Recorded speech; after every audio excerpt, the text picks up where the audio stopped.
Antoine Leccia, bonjour. Bonjour Vous monsieur. êtes directeur général du groupe Jean-Jean, spécialiste du négoce en vin. On va parler avec vous de l'exercice 2007, la stratégie, les perspectives. Si on vient sur l'exercice 2007, on a parlé et vous avez vous-même parlé d'un recentrage sur le métier du vin pour Jean-Jean. Qu'est-ce que ça a signifié pour le groupe?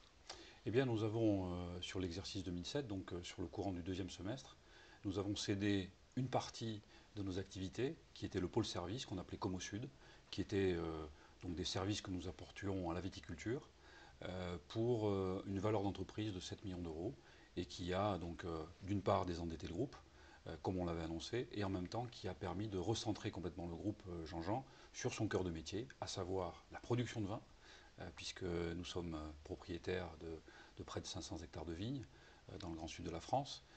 Nous avons sous contrôle plus de 1000 hectares de vignes, donc la production de vin, l'élevage de vin. Nous avons dans chacune de nos filiales des chais d'élevage qui sont magnifiques, et puis bien entendu la commercialisation et le négoce de vin. Donc c'est un métier qui demande de plus en plus de moyens. Et donc nous avons décidé de céder une partie de nos activités pour mieux se recentrer donc, sur cette activité de producteur, éleveur et négociant de vin. Justement, si on retourne également toujours sur cet exercice 2007, toutes les marques, puisqu'il y a plusieurs marques, on parle du groupe Jean-Jean, et il y a à travers le groupe plusieurs marques, ont connu de la croissance en 2007? Eh bien écoutez, vous voyez, c'est vraiment une année, je ne vais pas dire atypique, mais enfin, c'est une année qui marque pour nous et pour notre groupe une croissance de toutes nos filiales. Alors ce qu'on appelle nos filiales et nos marques, ce sont nos maisons de vin qui sont fortement ancrées dans les terroirs. On a par exemple une très belle maison en Provence qui s'appelle Gassier. C'est des croissances de l'ordre de 30%. Nous avons repris la maison Mouex il y a un an à Bordeaux. C'est une croissance, là on a quasiment triplé le chiffre d'affaires. Alors c'est vrai qu'on partait d'un peu plus bas et qu'on allait redévelopper donc cette maison de négoce. Mais toutes les autres maisons sont en croissance. Donc le groupe, c'est une croissance cette année de près de 9% de chiffre d'affaires. C'est près de 14% à l'export. Mais tous les réseaux sont en croissance. La grande distribution progresse de 5,5% quand le marché est tout juste à l'équilibre. Tout le marché de la restauration progresse également de 7,5%, quand là, par contre, on a plutôt une baisse des ventes. Donc globalement, on a un groupe et une politique commerciale et une offre produit qui nous permet de répondre aux besoins de nos clients et de poursuivre donc notre développement Alors, de façon positive. si on regarde les résultats opérationnels, il y a une baisse sur l'exercice, mais que vous expliquez par des restructurations, par un certain nombre d'éléments. Bon, écoutez, c'est relativement clair pour qui Ouais. nous suit. On a profité de cette session du pôle service dans de bonnes conditions, on va dire même dans de très bonnes conditions pour notre groupe, pour pouvoir accélérer les restructurations.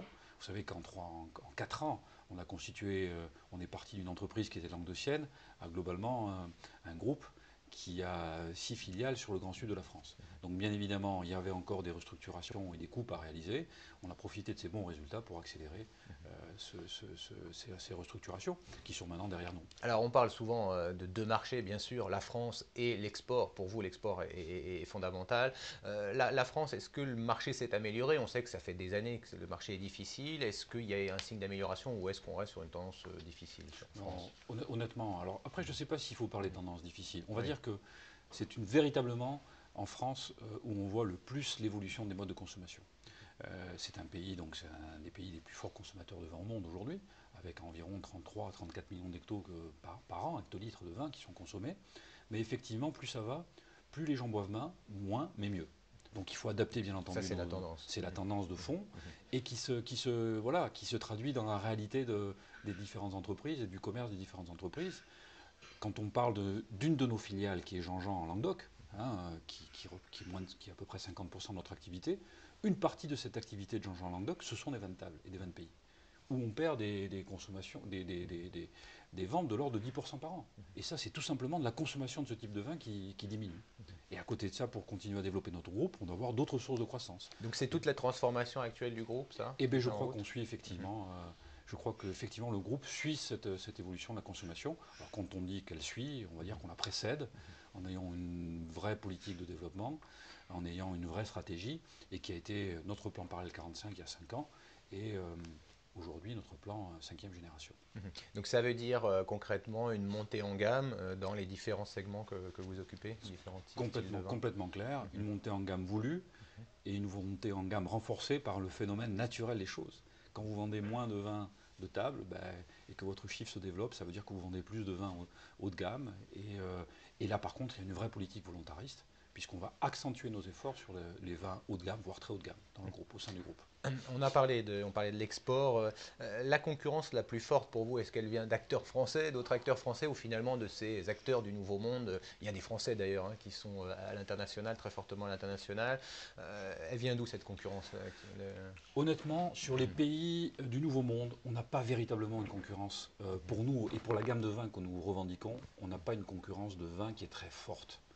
Euh, Bien évidemment qu'elle existe. On a par exemple, malheureusement, mais là on a perdu un marché sur le Japon. Pourquoi? Bien parce qu'il fallait vendre un produit qui était un vin de pays du Languedoc, avec le cours du yen.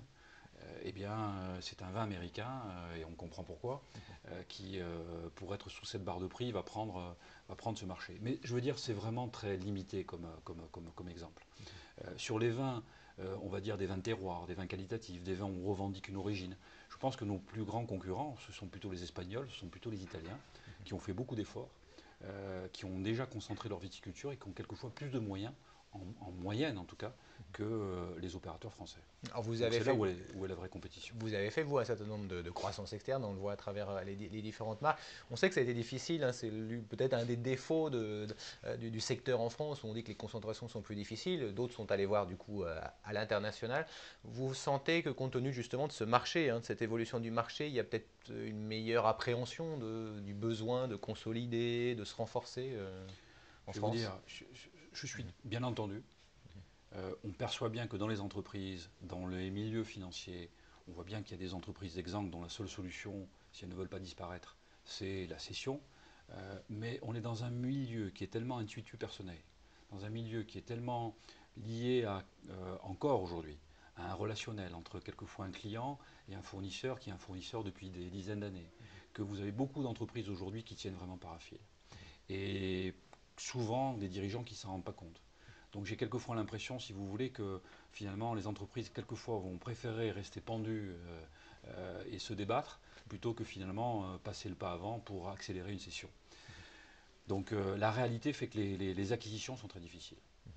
Sur les perspectives, vous donnez un plan hein, à horizon 2012 avec un potentiel de chiffre d'affaires et également évolution de la marge.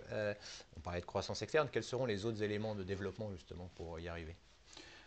Je crois que sincèrement, alors peut-être qu'on a été un peu lent, quelquefois c'est la critique que je nous fais nous-mêmes.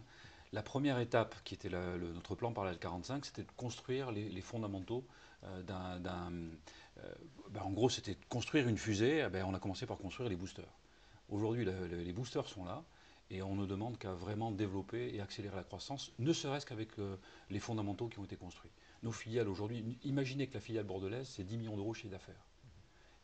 Ça représente aujourd'hui 10%, un peu plus, 15% de notre chiffre d'affaires export. Bordeaux aujourd'hui, c'est 33% des exportations de vin français. Donc ça nous laisse un potentiel de développement, avec Bordeaux bien entendu, mais avec d'autres filiales, important. Donc ça c'est le premier axe. Le deuxième, c'est la croissance externe, mais une croissance certaine qui sera véritablement chirurgicale. Autant sur le Grand Sud, on va dire que c'était plus facile à mener, même si je vous expliquais que c'était difficile, mais enfin, il y avait un portefeuille plus large. Autant aujourd'hui, on va limiter les régions et limiter les raisons d'une croissance externe pour le groupe. Donc, bon, avant tout, ça va être de la croissance organique, en tout cas, c'est ce que nous attendons. Si on revient en conclusion sur l'exercice 2008 qui a commencé, quelles sont les principales perspectives que vous donnez pour cet exercice? On va annoncer notre chiffre d'affaires trimestriel, comme d'habitude, dans les prochains jours. C'est une croissance de plus de 15%, à périmètre constant. Donc c'est une croissance assez atypique, on va dire, et anormalement élevée, probablement largement au-dessus du marché. Je pense qu'on aura un très bon niveau d'activité 2008 dans la ligne des objectifs stratégiques du groupe, hein, tout simplement. Et bien évidemment, c'est l'export qui continue à tirer le marché. Mais enfin, les efforts qu'on a pu faire pour restructurer nos équipes, y compris en grande distribution et en restauration française, portent leurs fruits. La grande distribution, par exemple, c'est plus de 20% de croissance sur le premier trimestre. Merci Antoine Leccia d'avoir été avec nous. Je rappelle que vous êtes le directeur général du groupe Jean-Jean. Merci. Merci.